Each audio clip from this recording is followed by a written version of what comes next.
saudara-saudara sebangsa dan setanah air, kalau jadi Hindu jangan jadi orang India, kalau jadi Islam jangan jadi orang Arab, kalau jadi Kristen jangan jadi orang Yahudi. Tetaplah jadi orang Nusantara dengan adat budaya Nusantara yang kaya raya ini. Tetaplah bersatu padu membangun negeri ini tanpa pertumpahan darah. Merdeka! Assalamualaikum warahmatullahi wabarakatuh. Perkenalkan, nama saya Faizin Maulana Ma'ruf dari mahasiswa IN Nurjati Cirebon, jurusan PGMI kelas 1B. Di sini saya akan menyelesaikan tugas UTS PKN, yaitu bagaimana proses integrasi nasional di Indonesia.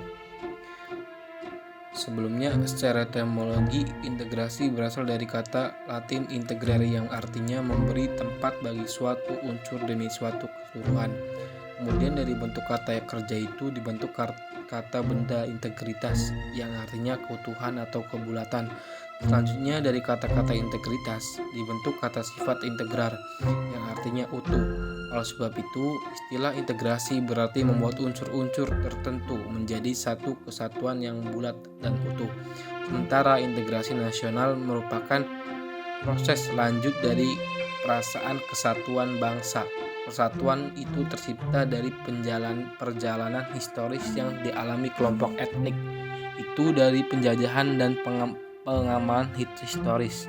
Ini melahirkan kondisi kebersamaan perasaan, yaitu perasaan penderitaan ini yang melahirkan kesadaran terhadap identitas bangsa dan melahirkan hasrat untuk menciptakan kondisi tujuan bersama dan melahirkan negara yang merdeka. Bagaimana sih proses integrasi nasional di Indonesia? Untuk mencapai integrasi nasional dibutuhkan suatu proses yang matang agar kelak integrasi nasional tersebut tidak terpecah belah oleh berbagai ancaman, gangguan, dan hambatan datangnya berasal dari dalam ataupun luar negeri. Berikut adalah proses integrasi nasional di Indonesia seperti yang dikutip modul integrasi nasional Universitas Udayana 2017. Yang pertama, ada modal awal integrasi nasional adalah adanya rasa senasib dan sepenanggungan yang dimiliki oleh bangsa Indonesia sejak dahulu kala. Meski perjuangan bangsa Indonesia dalam mengusir penjajahan pada selang waktu sebelum abad 20 dengan ditandai adanya sifat kedaerahan, akan tetapi rasa senasib sepenanggungan yang ditunjukkan oleh para pejuang dan pendahuluan kita telah mencerminkan adanya benih-benih yakni semangat kebangsaan yang pada gilirannya kelak akan membentuk keutuhan bangsa Indonesia. Yang kedua, memasuki pada abad 20, gejala semangat kebangsaan semakin membara dan terlihat dengan munculnya berbagai organisasi atau pergerakan yang menjadi salah satu titik awal kebangkitan nasional.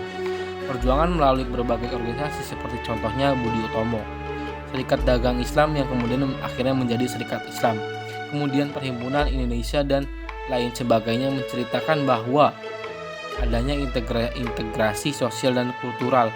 Ketiga, pada dekade 120-an, para pemuda tampil di dalam panggung sejarah Indonesia dan menyongsong tema persatuan dalam kesatuan untuk menuju Indonesia yang merdeka melalui peristiwa Sumpah Pemuda pada 28 Oktober 1928.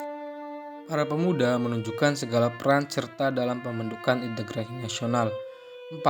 Pasca proklamasi kemerdekaan, perjalanan bangsa Indonesia di dalam bernegara harus ditempuh dengan berbagai peristiwa, berbagai cobaan yang menguncang keutuhan bangsa, juga dialami ancaman dan bahaya terhadap suatu negara yang tengah membangun keutuhan bangsa harus bisa dihadapi.